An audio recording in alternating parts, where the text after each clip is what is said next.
पहले वाले राज को और अब को थोड़ा सा कंपेयर करूंगा। पहले जितने भी लोगों ने शासन किया, किसी का भी शासन था, चाहे हुड्डा जी का था, चाहे देवीलाल का था, चौटाला जी का था, किसी का भी था, उस समय सभी में, चाहे बीजेपी की कोलिशन थी, सारी की सारी नौकरियां सिफारिश पे मिलती थी। अकेले हुड्डा साहब के राज में नहीं, हर राज में, जितने भी राज हुए किसी का भी था। लेकिन पहली बार खट्टर साहब के राज में, बीजेपी के राज में 2014 में मेरिट से नौकरी शुरू हुई और बच्चों ने पढ़ना शुरू किया। पहले सिफारशी ढूंढते थे हम सारे, मैंने भी पर्ची दे रखी हुड्डा साहब को, औरों को भी दी है। वक्त ऐसा था, सबका ये सिस्टम था। लेकिन पहली बार उन्होंने सुनाया, पहली बार जो सिखाया खट्टर साहब ने कि बच्चों को पढ़ाओ, नौकरी मेरिट पे मिलेगी। बहुत अच्छा फैसला था और जिससे अनेक गरीब घरों के बच्चे बड़ी बड़ी पोस्टों पे लगे बिना सिफारिश के। मेरा नाम लिया, बिना सिफारिश, मेरा नाम लिया ना, कोई बात नहीं, वो तेरी बात मैंने सुन ली। लेकिन अब की तो बात कर, एचपीएससी के दफ्तर में करोड़ों रुपए पकड़े गए, सबॉर्डिनेट सर्विस कमीशन को नोटिस दिया गया। ईद क्या लग रहा है, तो अपनी क्यों पढ़ाई कर रहा है? हुड्डा साहब, एक मिनट, एक मिनट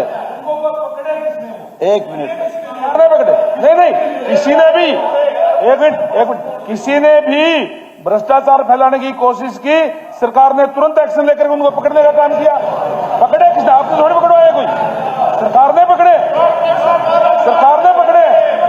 हमने कार्रवाई की उनके खिलाफ। हमारी सरकार ने जिसने भी भ्रष्टाचार किया उसके खिलाफ कार्रवाई की है। दादा अरे भाई बैठिए प्लीज, हुड्डा साहब, विधायक जी, हुड्डा साहब कोई बात आपस में करें, बैठिए। अरे जस्सी जी, हुड्डा साहब एक मिनट, मेरी बात बैठिए तो प्लीज। सुन लो यार, बलराम जी ऐसे नहीं, मेरी बात तो सुन लो, कोई बात करो, रोड़ा ना रोड़ाओ, कोई बात करो। मैंने ये नहीं कहा हुड्डा साहब के राज में, मैंने ये कहा सब राज्यों में, इसलिए आपको दुखी नहीं होना चाहिए। दादा शुरू कीजिए। और दूसरी बात, जो डेवलपमेंट थी वो भी लगभग सभी ने अपनी अपनी जगह की, चाहे कोई भी चीफ मिनिस्टर थे, हुड्डा साहब थे, चौटाला जी थे, कोई भजन लाल जी, सब ने। लेकिन खट्टर साहब ने डेवलपमेंट सब जगह की और हम हिसार वाले तो इतने महरूम थे डेवलपमेंट से, हिसार चंडीगढ़ रोड भी नहीं बनी थी हुड्डा साहब के राज तक, ये भी खट्टर साहब ने बनाई है, जो हाईवे बनाया। शांत कोई बात सब सुनो भाई, लंबी चौड़ी बात को ठीक ठीक बात कहूंगा, वो जो सच्ची है, झूठ बोलूं को नहीं, मेरी आदत भी नहीं है। तो और जितनी बातें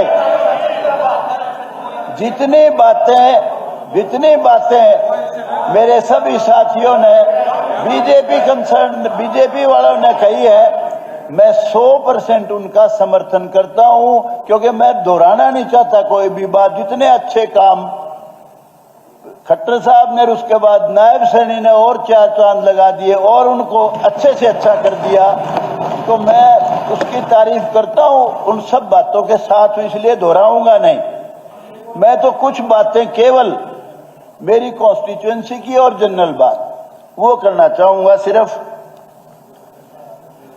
मैं सफेदों के बारे में ये कहना चाहता हूं, जींद से पानीपत रोड खत्म रोड है इस वक्त और इम्पोर्टेंट रोड है। मैं चाहता हूं मुख्यमंत्री जी से और पीडब्ल्यूडी मिनिस्टर बैठे जल्दी से जल्दी, और पवार साहब, पंचायत का भी मामला इसमें है, पंचायती जमीन कुछ लेनी है, फॉरेस्ट को देनी है, जल्दी से जल्दी वो उस सड़क को बनाने का काम करें। एक से कोई बात नहीं, वैसे तो मेरे से भी जुड़ा मामला है, वैसे तो नहीं, मैं हेल्प करूंगा। कोई बात नहीं, डिप्टी स्पीकर सर, दोस्त सारी बात एक सामूहिक, ये सबके लिए भाई, ये सबके लिए सामूहिक है। हमारे विधायक मालूम था, ये डब्बा वाली से पानीपत 4 लाइन बननी है। फर्स्ट फेज में जींद से पानीपत की है, इसका 184 करोड़ मंत्री जी पैसा मंजूर है। तो इसमें 25 करोड़ रुपया फॉरेस्ट और बिजली का। एक मिनट सुनो, अरे सुन, एक मिनट, मैं ठीक कर रहा हूं। 125 करोड़ रुपया देना है, जिसमें 32 एकड़ जमीन पानीपत जिले की मैंने दिला दी है, शहीदों की भी इन्होंने करा दी है। तो पैसा 25 करोड़ भिजवा दे, 183 करोड़ पैसा मंजूर है, इसको काम चालू करा। आपका बहुत बहुत धन्यवाद। वैसे तो मेरे से जुड़ा मामला है, जो मंत्री जी कह रहे हैं बिल्कुल ठीक है, बहुत बहुत पैसा धन्यवाद। काम होना है।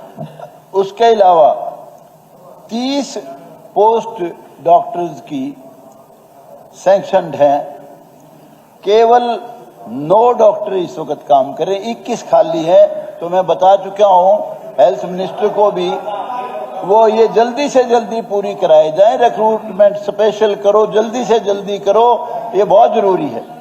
और सिविल हॉस्पिटल होते हुए वहां इस वक्त 20 साल पुरानी तो मशीन है एक्सरे वाली जो काम नहीं कर रही, और अल्ट्रासाउंड की मशीन ही नहीं है, वो भी जल्दी से जल्दी सारा काम पूरा कराओ। और एक जामनी गर्ल्स कॉलेज 2018 में सैंक्शन हुआ था गर्ल्स का, उसकी क्लासेस सीनियर सेकेंडरी स्कूल में लग रही है पिल्लूखेड़ा में, जमीन दे चुके सरकार ले चुकी है, वो जल्दी से जल्दी उसकी कंस्ट्रक्शन शुरू कराओ।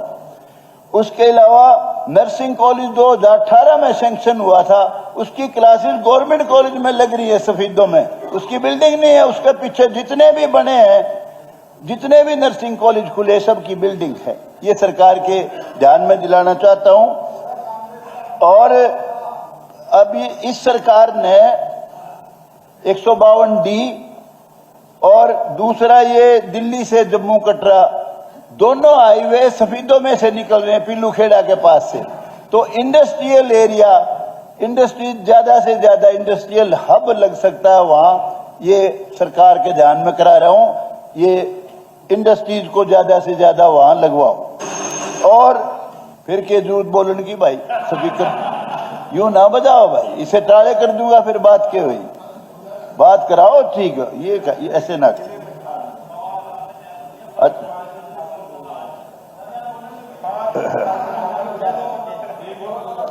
मोरखी गांव में बहुत ही दादा तीर्थ का मंदिर है, उसको कुरुक्षेत्र डेवलपमेंट बोर्ड में सिर्फ 1 किलोमीटर दूर है, उसको शामिल करें। और जितने भी तीर्थ हैं, बहुत तीर्थ हैं इसमें, शहीदों कॉन्स्टिट्यूंसी में, सारों को डेवलप करें, कुरुक्षेत्र डेवलपमेंट बोर्ड के अंडर आते हैं।